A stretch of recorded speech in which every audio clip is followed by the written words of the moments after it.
আমার স্যান্ডেল পাচ্ছি, আমি এই জুতো পরবো না। প্রীতি, এ কি ছেলে মানুষই? তোমার যা মনে হয় ভাবতে পারো দাদা, কিন্তু একটা কথা তোমায় আমি বলে দিচ্ছি যে এটা আমার ছেলে মানুষই নয়, এটা আমার ইচ্ছে। আর ছেলে মানুষই তো আমি ছোটবেলায়ও করিনি। প্রীতি, কি করছো মা?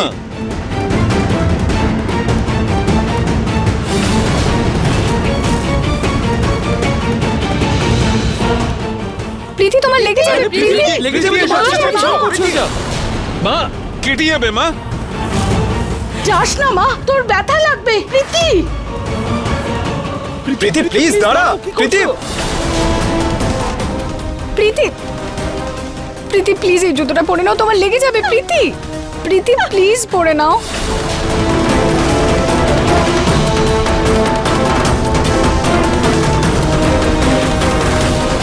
প্রীতি, আরে কিরকম দাদা তোরা, বোনের ছোট্ট ইচ্ছা পূর্ণ করতে পারিসনি? আর রুচিতা, তুমি কি প্রয়োজন ছিল তোমার শাড়ি চেয়ে পাঠানোর? না মা, আমি চাইনি। আমি নিহার সাবধানে, প্রীতি সরে যাও ওখান এই যে, থেকে। এইটাই তো সেই শাড়ি। এই সর, এই সেই শাড়ি। এই শাড়িটাই সব ঝামেলার মূলে আছে। শাড়ি, আমি এই শাড়িটার গল্পই এখানে শেষ করে দেব। মা মা মা কি প্লিজ। করছো?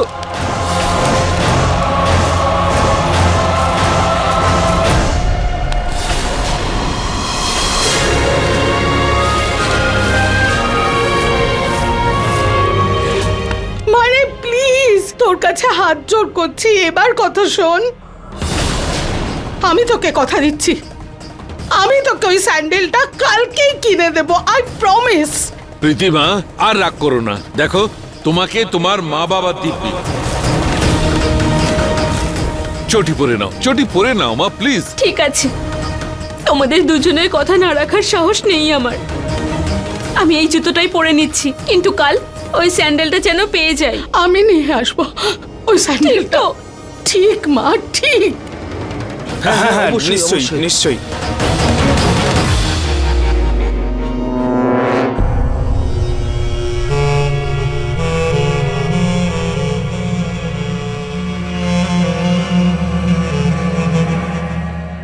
মা চলো না, যেগুলো এনেছি দেখাবো, চলো। হ্যাঁ হ্যাঁ, অদ্ভুত তো এই মেয়েটা, এই এক্ষুনি কাঁদছিল আর এক্ষুনি চেঞ্জ। আরে তোমরা দাঁড়িয়ে আছো কেন? চলো না, কত কি শপিং করে এনেছি আমি। দেখবো মা, সব কিছু দেখবো, কিন্তু আগে পায়ে ওষুধটা লাগিয়ে নে। হ্যাঁ মা। হ্যাঁ, রুচিতা, এসব পরিষ্কার করে দাও। চল আয়। হ্যাঁ, সাবধানে সাবধানে মা। সাবধানে।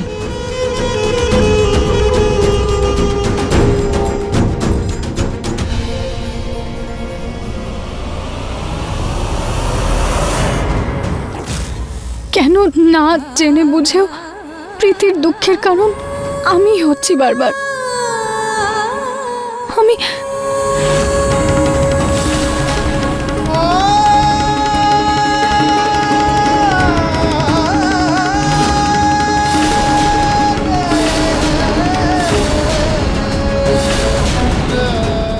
রুচিতা, রুচিতা, এটা এটা কি করছিলে তুমি? নিহার বাবু, প্রীতি আমার জন্য নিজেকে শাস্তি দিল, সেটাই আমি অনুভব করছিলাম।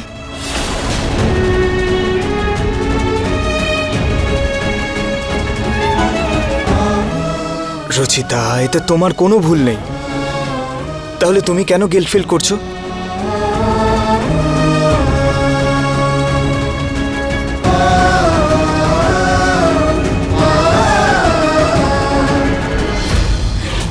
এই দেখো আমি কত কি শপিং করে এনেছি।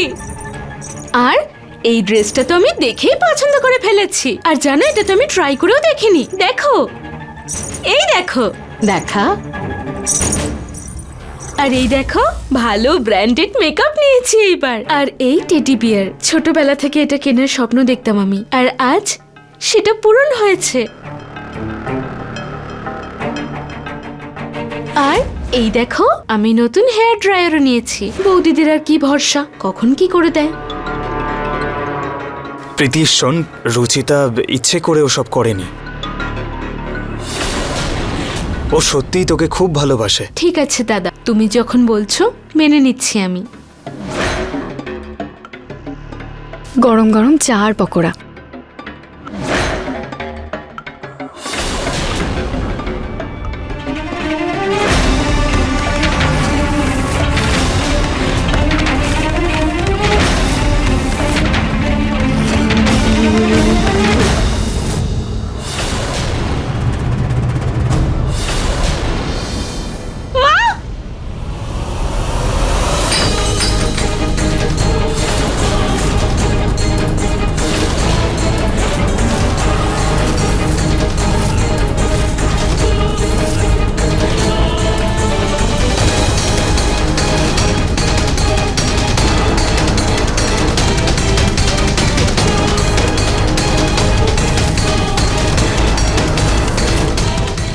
মা তুমি ঠিক আছো তো? আমার মেয়েটা আমাকে আজকে বাঁচিয়েছে, না হলে ঋতু তুমি আমাকে পোড়ানোর জন্য এই চাটা নিয়ে এসেছিলে। সরি মা, ভুল করে হয়ে গেছে। আমি রুচিতা, তুমি আমায় ধাক্কা দিলে কেন? না বৌদি, মায়ের উপর যদি গরম চা পড়ে যেত তাহলে? না বৌদি, আমি ধাক্কা দিইনি, আমার পা পিছলে গেছিল ভুল করে। Sorry sorry. রুচিতা বৌদি, আমি তোমার সব প্ল্যান বুঝতে পারছি। এইরকম সহজ সরল মুখ করে তুমি ভালো সাজার যে নাটক করো। মা তোমার শাড়ি পরিয়ে দিয়েছে বলে আমার মতো মায়ের উপরে প্রতিশোধ নেবে? প্রীতি, চিৎকার করো না বৌদি। যদি এটা তোমার উদ্দেশ্য না হয়, তার মানে তুমি আমার জিনিসের প্রতি হিংসা করছো। কি সেই জন্য তুমি ঋতু বৌদিকে কাজে লাগিয়ে আমার ড্রেস খারাপ করতে চাইছো। আমার মেয়ে একদম ঠিক বলেছে, তুমি তো সব সীমা পার করেছো রুচিতা। যবে থেকে আমার মেয়েটা এ বাড়িতে এসেছে তুমি ওর পিছনে লেগে পড়ে আছো। মা, আপনি খুব ভুল বুঝছেন। আমি প্রীতির খারাপ চাই না।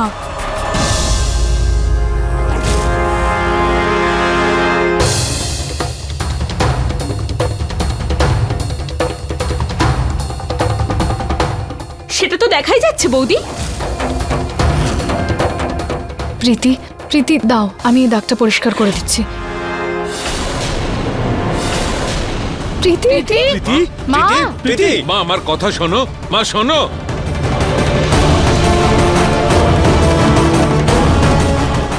আবার কষ্ট দিয়েছো তোমরা আমার মেয়েকে।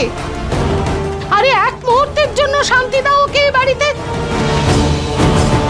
প্রীতি, প্রীতি মা, আমার কথা শোন। প্রীতি, প্রীতি, আরে দরজা বন্ধ করে দিয়েছে, কিছু করে বসবে ও। মা দরজাটা খোল। প্রীতি, প্রীতি দরজা খোলো।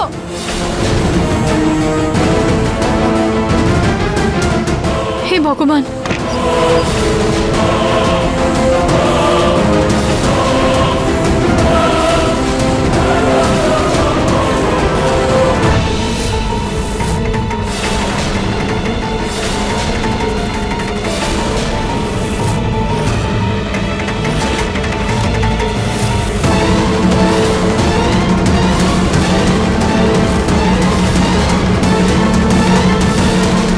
প্রীতি, তুমি এই জামাটা কেন পরেছো? এতে তো দাগ রয়েছে না? তো দাগওয়ালা কাপড় পরতে নেই প্রীতি। হয় সেটা পরিষ্কার করে নাও, নাহলে কাউকে দান করে দাও। যেরকম তুমি আমায় দান করেছিলে, কারণ সেই দাগ তুমি মুছতে পারবে না।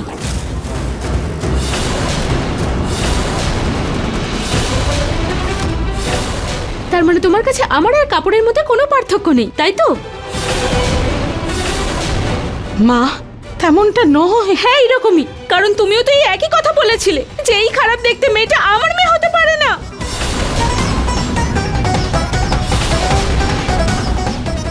দেখ মা, সেটা আমার মুখ থেকে ভুল করে বেরিয়ে গেছে, আমায় ক্ষমা করে দে। সরি। মিথ্যে বলো না তোমরা। তোমরা সবাই আমার এই দাগটা নিয়ে মজা করো। তোমরা সবাই আমার দাগ নিয়ে লজ্জিত। তোমরা কেউ আমার চেহারায় এই দাগ পছন্দ করো না। না না মা।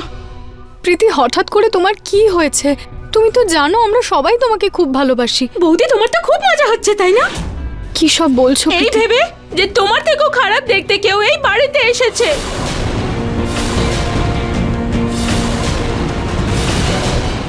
এভাবে কথা বাড়িও না প্রীতি। আমি কথা বাড়াচ্ছি? ঠিক আছে, এই কথা আমি এখানেই শেষ করে দিচ্ছি।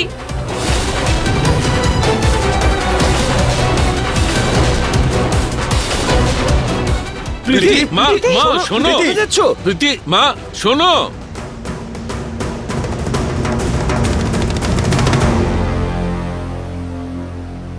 কেউ এগুলো আগুন লাগিয়ে দেবো। না, না, না, না, না, please,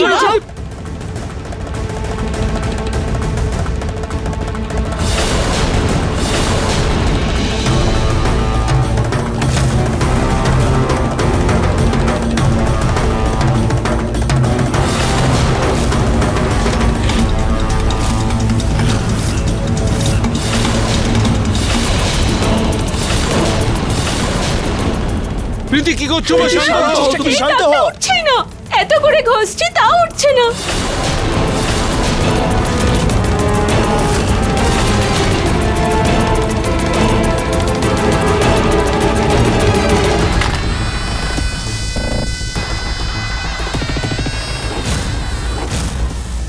দেখো তোমরা, হলুদেও কোনো কাজ দিচ্ছে না। প্রীতি শান্ত হও। মা, মা কি করছো বলো তো তুমি?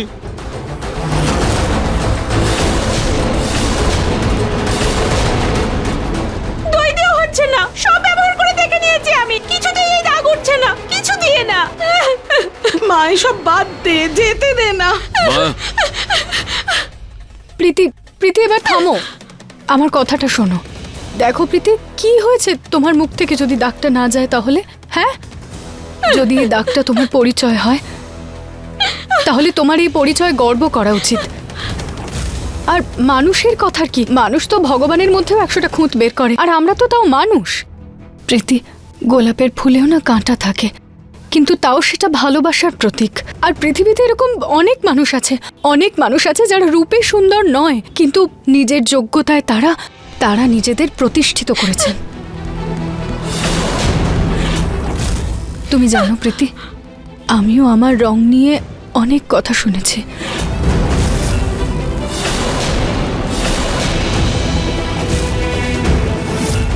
সবাই আমার সাথে সাথে আমার বাবা মাকেও লজ্জিত করত। সমাজে মাথা মাথা উঁচু করে বেঁচে থাকারই যেন অধিকার ছিল না আমার। কিন্তু বাবা আমার মনের সৌন্দর্য দেখে আমাকে এই বাড়ির বৌমা বানিয়ে এনেছেন। নিহার বাবু আমাকে ভালোবেসেছেন। হ্যাঁ মা, সৌন্দর্য তো যারা দেখে তাদের চোখে। তুমি লোকেদের ছোট মনকে একদম গুরুত্ব দিও না। প্রীতি, মানুষের বাহ্যিক সৌন্দর্য একটা এক্সপায়ারি ডেটের সাথে আসে, যেটা একসময় শেষ হয়েই যায়। কিন্তু মনের সৌন্দর্য অমর হয় প্রীতি, সেটা কখনো শেষ হয় না। তাই মানুষের বাহ্যিক নয়, মনের সৌন্দর্যই তাকে পরিচয় দান করে। লোকেরা মানুষের কাজকেই মনে রাখে, তার রং রূপকে নয়। এইসব সিনেমার কথা বৌদি, যদি এইরকমই হতো তাহলে তাহলে ঠাকুমা আমায় অন্য কাউকে দিয়ে দিত না। সত্যি তো এটাই যে মানুষ শুধু উপরের সৌন্দর্যই দেখে, মনের সৌন্দর্য তাকে পরখ করার পরেই বুঝতে পারে। আর সত্যি তো এটাই যে এখানে কেউ আমার দিকে তাকাতে পর্যন্ত চায় না। আর পরিচয়ের কথা তো তুমি ছেড়েই দাও। প্রীতি, প্রীতি, মা, প্রীতি, না না মা। প্রীতি শান্ত হও প্লিজ। এই দাগ মোছার শুধু একটাই উপায় আছে। প্রীতি, প্রীতি, মা, প্রীতি, প্রীতি, সরে যাও তুমি।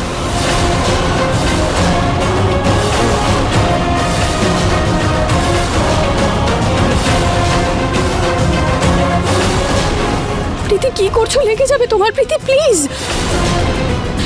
এই ছুরিটা রেখে দে প্লিজ।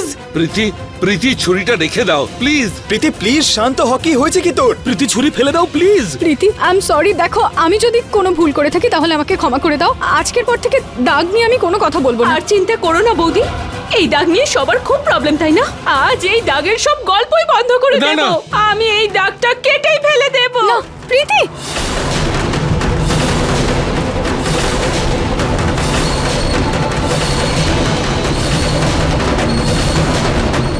না না না না মা, না, দেখো কিছু করো না। না মা, প্রীতিমা, আমি প্রতিজ্ঞা করছি আজকের পর ওই দাগের ব্যাপারে কেউ কোনো প্রশ্ন তুলবে না। প্লিজ ছুরিটা রেখে দাও মা।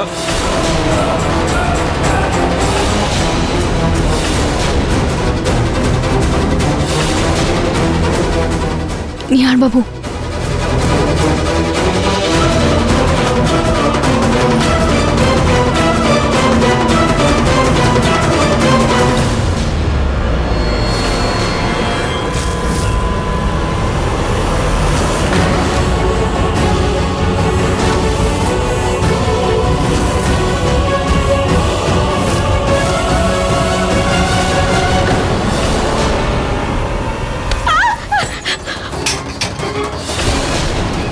প্রীতি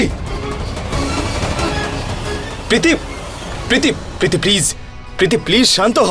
প্রীতি শান্ত হ, একবার আমার কথা শোন। কি করে সামলাবো দাদা?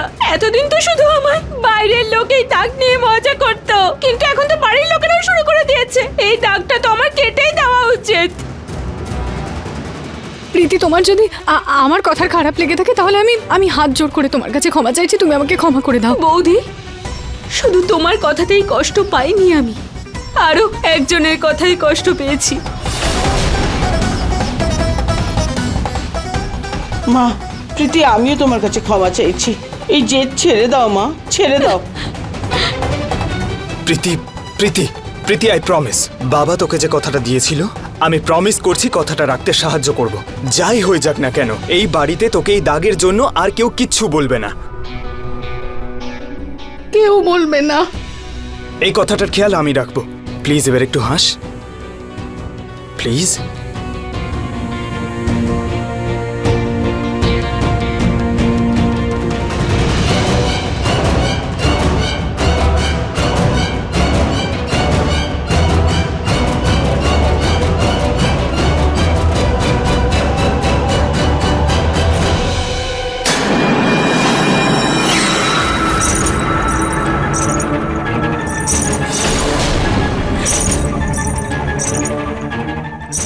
আমার এই নাটকের জন্য এবার সবাই আমার কথা মতো চলবে, সবাই আমায় মাথায় করে রাখবে, আর আমি এই বিষয়টার সুযোগ নেব। এবার এমন তাণ্ডব করব আমি বাড়িতে যে সবার মাথা আর ধর আলাদা করে ছাড়বো, আর কেউ জানতেও পারবে না যে তলোয়ার আমার হাতে। একটু কি জানলাটা খোলা ছিল, গুচ্ছের মশা ঢুকে পড়লো। ঠাকুমা, কি হলো? আপনি ঠিক আছেন? মশা বড্ড।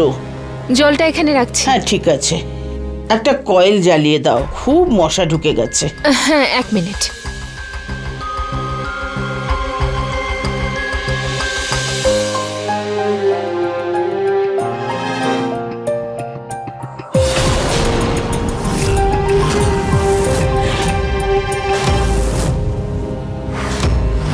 ঠাকুমা, আমি কয়েল জ্বালিয়ে দিয়েছি। হ্যাঁ ঠিক আছে।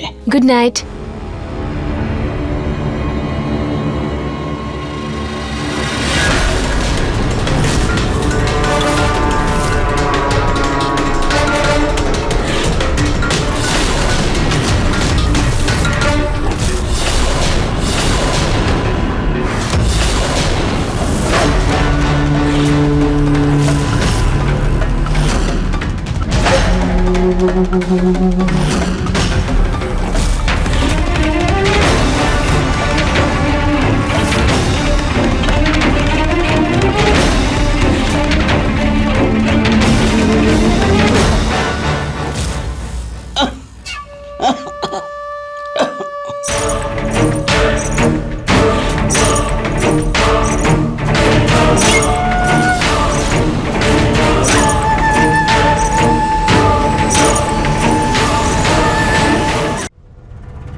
হ্যাঁ, আমি মেলটা পেয়েছি। হ্যাঁ সোনালি, এক্ষুনি আমি তোমার ফটোই দেখছিলাম। ফটোস তো খুবই সুন্দর, টেনশন নিও না, আমি নিশ্চয়ই কথা বলবো। চলো, ওকে, বাই।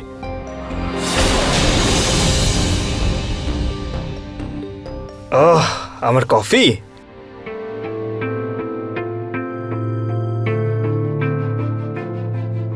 ও হ্যালো, কি হয়েছে? কফিটা দাও। সরি, এই নিন। আচ্ছা নিহার বাবু, ওই মেয়েটাকে? ও ও সোনালি, ও মডেল, আমাদের ব্র্যান্ডের জন্য মডেলিং করতে চায়, সেই জন্য ফটোজ দেখছিলাম। ও ওকে।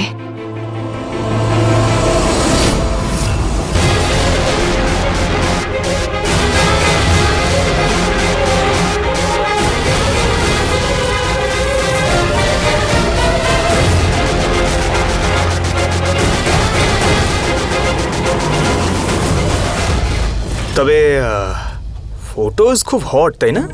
দেখো।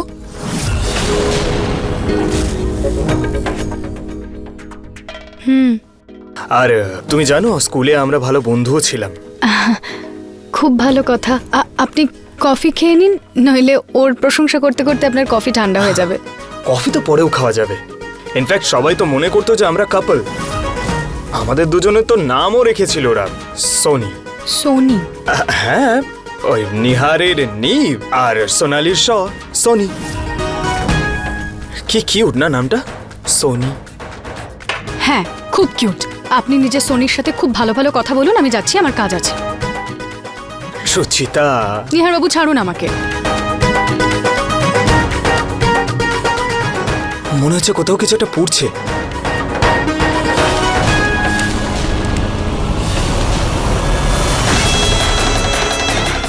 আরে এত গরম কেন লাগছে?